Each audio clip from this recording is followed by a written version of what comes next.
खामोशी से पड़े थे। अगर कोई अजनबी मुसाफिर उस वक्त वहां से गुजरता तो शायद उसे यकीन ही ना आता कि यही वो मकाम है जहां चंद घंटे पहले तारीख का सबसे बड़ा, सबसे अजीम और खूनी मार्का बरपा हुआ था। हर तरफ ऐसी हैबतनाक खामोशी थी कि हवा की सरसराहट भी साफ सुनाई देती थी।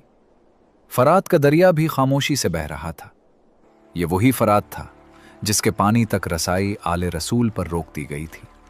वही फरात जिसकी एक बूंद की खातिर मासूम बच्चों ने प्यास की शिद्दत बर्दाश्त की। और वही फरात जिसके किनारे वफा के पैकर हज़रत अब्बास अलैहिस्सलाम ने अपने बाजू कटवा कर जान कुर्बान कर दी थी। अब इसके पानी की हल्की सी लहरों की आवाज़ रात के सुकूत में गूंज रही थी, मगर इस आवाज़ में भी एक अजीब सी उदासी और शर्मिंदगी महसूस होती थी। करबला के आसपास के इलाकों में रहने वाले लोग अभी इस सानहे की पूरी हकीकत से वाकिफ नहीं थे। उन्हें सिर्फ इतना मालूम हुआ था कि यहाँ एक बहुत बड़ी जंग हुई है। किसी को ये अंदाज़ा नहीं था कि कायनात के सरदार के नवासे और उनके बावफा साथियों को इस दरिंदगी के साथ शहीद कर दिया गया है। यही वजह थी कि अभी तक कोई भी शख्स इन मुक़द्दस लाशों की तदफीन के लिए मैदान में नहीं पहुंचा था। वक्त गुजरता रहा और रात अपनी आखिरी मंजिल की तरफ बढ़ती रही। मैदान करबला में पड़े हुए ये अजसाद मुतहरा गोया आने वाले दिन का इंतज़ार कर रहे थे। अभी दुनिया ने इस अजीम कुर्बानी का आखिरी मंजर नहीं देखा था। अभी उन पाकीज़ा जिस्मों को सुपुर्द खाक होना था। अभी उनकी कब्रें तैयार होनी थीं और अभी वो लोग आने वाले थे जिन्हें अल्लाह ताला ने इस मुक़द्दस तरीन जिम्मेदारी के लिए मुंतखब फरमाया था। इस रात करबला में सिर्फ दो चीज़ें बाकी रह गई थीं, शुहदा के बेगोर व कफन अजसाद और जले हुए खैमों की राख की खामोश गवाहियाँ। कैदियों का लिटापटा काफिला जा चुका था।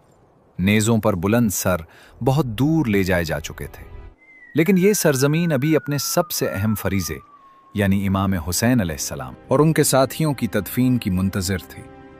और यही इंतज़ार तारीख़ करबला का एक नया, पुरअसरार और इंतहाई दर्दनाक बाब खोलने वाला था। अब तारीख़ इस्लाम के सबसे मज़लूम शुहदा का वो कठिन मरहला शुरू होने वाला था जब उनकी नमाज जनाजा और तदफीन का वक्त आ चुका था। मगर ज़रा सोचिए, ये अजीम फरीज़ा किसने सरअंजाम दिया? इमाम हुसैन अलैहिस्सलाम की नमाज जनाजा किसने पढ़ाई? करबला के इस सुनसान, खौफनाक और वीरान मैदान में इमाम हुसैन, अहले बैत और वफादार असहाब को कब्र में किसने उतारा? और आखिर वो कौन खुश नसीब लोग थे जिन्हें कायनात के खालिक ने इस मुक़द्दस तरीन काम के लिए चुना?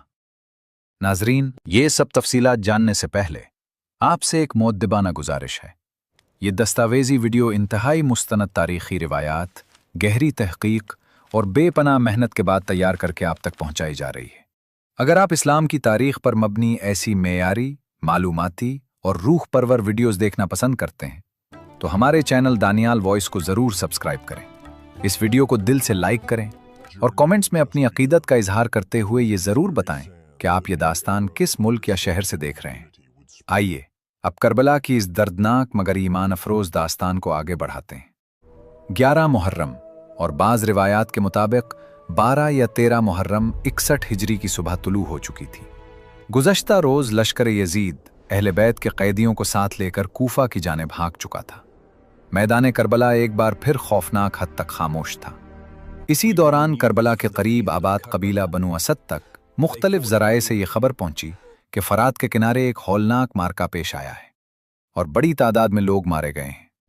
इब्तिदा में उन्हें सिर्फ फरात इतना मालूम था कि जंग ख़त्म हो चुकी है और मैदान में बहुत से लाशें बेगोर और कफन पड़े, लेकिन वो उस हकीकत से यकसर बेखबर थे कि उन शुहदा में रसूलुल्लाह सल्लल्लाहु अलैहि वसल्लम के प्यारे नवासे इमाम हुसैन अलैहिस्सलाम, उनके अहले बैत और बावफा असहाब शामिल हैं।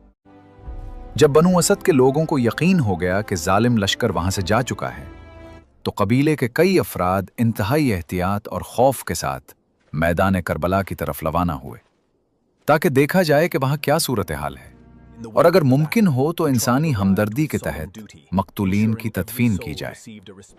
जब वो मैदान करबला की हुदूद में दाखिल हुए तो उनकी निगाहों के सामने एक ऐसा क़यामत ख़ेज़ मंजर आया जिसने उनके कदमों को वहीं जकड़ कर रख दिया।